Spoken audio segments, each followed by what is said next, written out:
Assalamualaikum warahmatullahi wabarakatuh. Good morning, student. How are you today? I hope all of you are fine today. Before following this material, I hope you click attendance list first. It makes me know that you are present today. Sebelum kamu mengikuti materi ini, Bapak harap kamu mengklik daftar kehadiran dulu. Itu membuat Bapak tahu kalau kamu hadir pada hari ini. Okay, today I will explain about simple present tense and inside there is pronoun. This material are correlated with the last material that we have studied. Materi ini berhubungan dengan materi yang telah kita pelajari sebelumnya. The aim in studying this material are: first, you know well about introducing yourself or others. Second, you can explore both in writing and speaking about introducing yourself using simple present tense and pronoun or unsur kebahasaan. Tujuan mempelajari bahasa Inggris ini adalah supaya kamu memahami tentang memperkenalkan diri sendiri maupun orang lain. Yang kedua, kamu bisa mengungkapkan baik dalam tulisan maupun lisan menggunakan simple present tense atau pronoun atau unsur kebahasaan dengan benar. I'm sure that all of you have studied it at junior high school or SMP. Is it right? Well, we start it now. Well, I explained about simple present tense. Now, what is the function of simple present tense? Okay, the function is to state or to say about activity that happen at that time. Now, what is the formula? Rumusnya adalah first, positive, subject, plus verb 1, plus S or ES, plus object. Negative, subject, plus do or does, plus not, plus verb 1, plus object. Interrogative, do or does, plus subject, plus verb 1, plus object. Do or does plus not sama dengan don't or doesn't. Oke? Oke, kata kerja verb 1 atau kata kerja pertama plus S atau S bila mana subjeknya she, he, it atau nama orang. Ditambah S atau S bila mana kata kerjanya atau verb 1-nya berakhiran dengan huruf S, SS, SH, CH, XO. For example, discuss become discusses, was, washes, watch, watches, make, makes, go, goes. Selain itu ditambah dengan S. Jadi ingat ya. Oke, I give you example. Positif, she buys a dictionary. Jadi S di sini adalah penambahan karena subjeknya she. Oke, now negative, she doesn't buy a dictionary. Now interrogative, does she buy a dictionary? Nanti bisa kita jawab, yes she does. Or no she doesn't. Jadi kata kerja pertama atau verb 1 tidak ditambah S atau ES bila mana subjeknya I, you, we, they. Oke, example atau contoh 2, positif, I play football. Jadi play ini tidak ditambah dengan S atau ES karena subjeknya I. Negatif, I don't play football. Interrogatif, do you play football? Kenapa kita harus pakai do? Karena tidak mungkin kita akan tanya diri sendiri.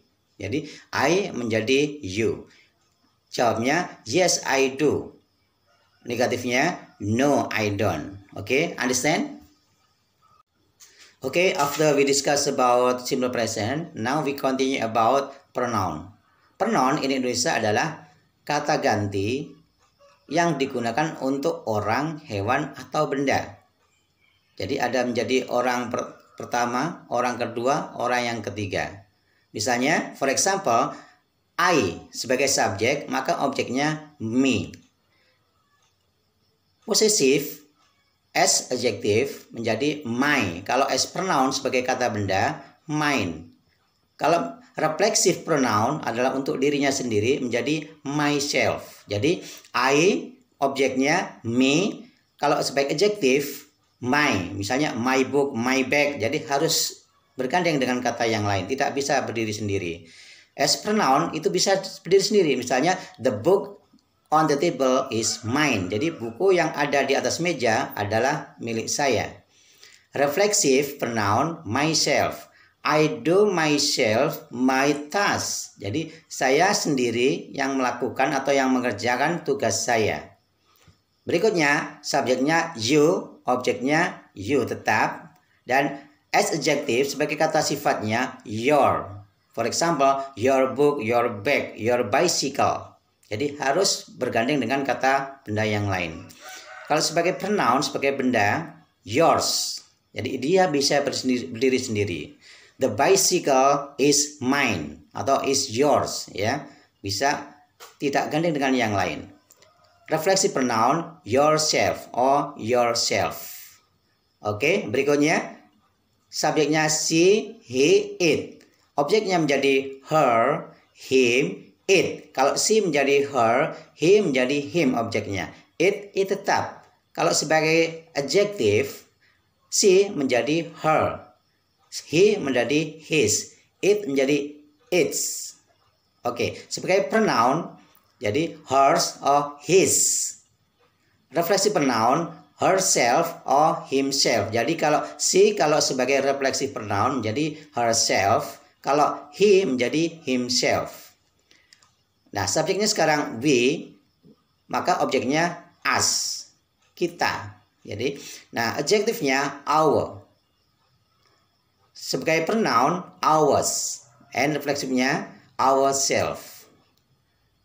Berikutnya they, objeknya menjadi them, adjective theirs, adjective pronoun atau as pronoun theirs, and refleksi pronounnya themselves. Oke, demikian masalah pronunciation. Jadi pronunciation itu pronoun atau kata ganti orang, hewan atau benda.